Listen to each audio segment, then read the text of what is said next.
Oi pessoal, tudo bem? Meu nome é Larissa, eu sou médica psiquiatra aqui da equipe Mancini. Hoje eu vim falar para vocês sobre o transtorno do déficit de atenção e hiperatividade. É um transtorno que tem sido cada vez mais comentado e falado, mas na psiquiatria ele já existe há muito tempo. Desde 1800 tem os primeiros relatos de crianças que eram impulsivas e hiperativas. Com o passar do tempo, foi visto que essas crianças, além dessa agitação psicomotora e dessa impulsividade, dificuldade de controlar seus impulsos, também tinham uma dificuldade de atenção e uma necessidade de recompensa imediata. Elas não conseguem aguardar por uma recompensa.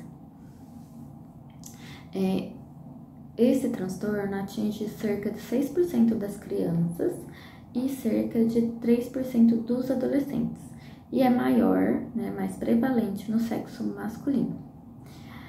A etiologia do transtorno de déficit de atenção e hiperatividade é multifatorial.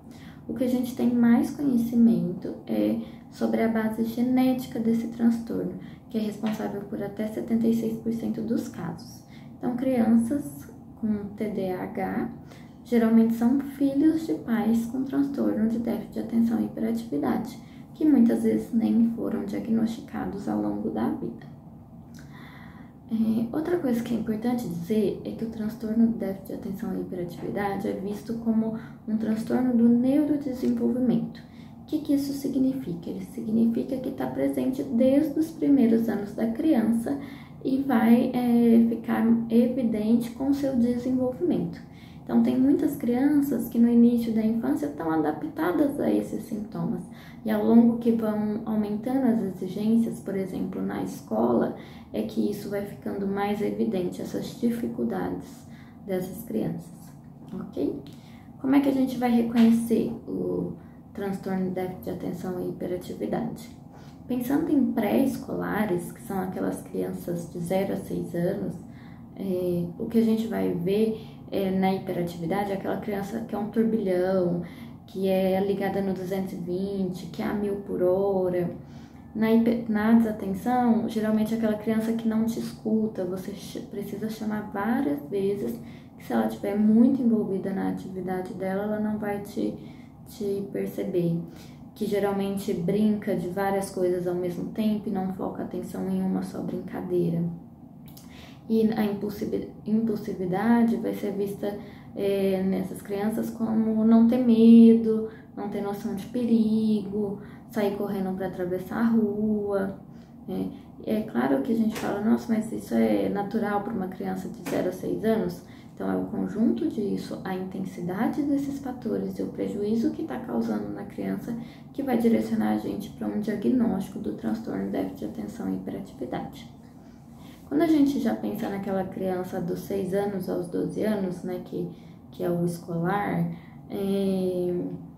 a gente vai ver a hiperatividade na questão dessa criança não conseguir ficar quieta quando se espera que ela fique quieta, por exemplo, dentro de sala de aula, dentro de um consultório ou numa fila.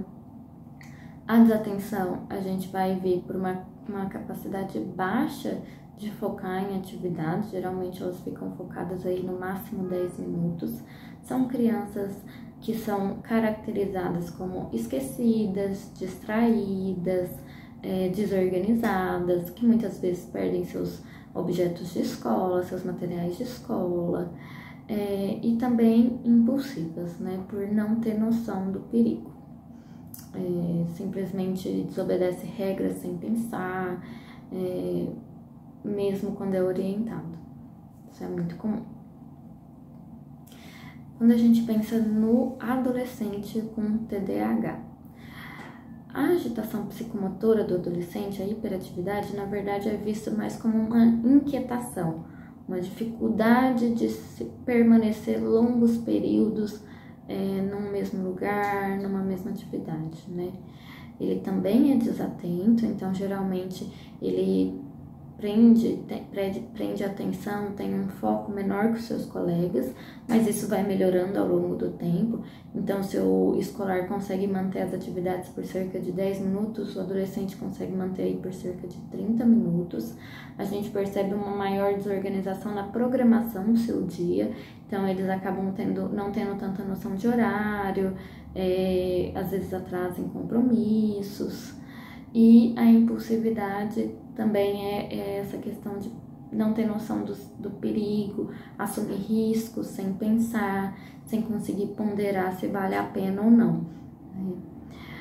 O adulto também tem TDAH? Muitas vezes sim. Às vezes, a maior parte das vezes é isso, dele ter esse transtorno desde o início da infância e nunca ter sido tratado ou ter se adaptado a muito desses sintomas, né? E tem muitos prejuízos também, né?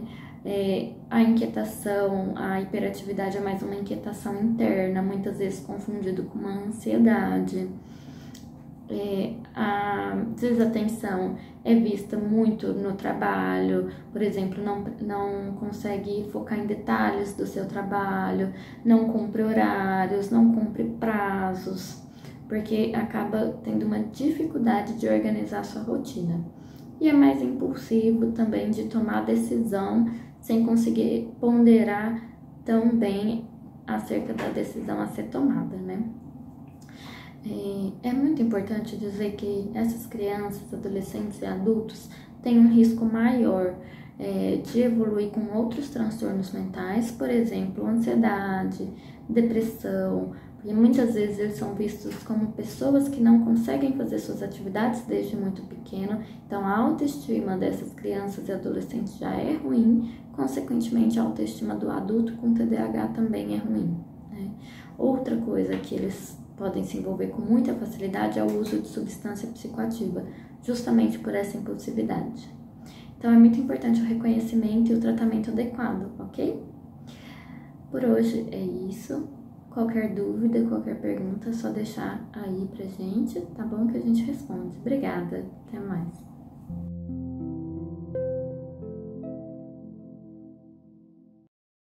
Se você quer saber muito mais sobre bem-estar e saúde mental, não esqueça de se inscrever no nosso canal e fique por dentro das novidades dos psiquiatras e psicólogos da equipe Mancini.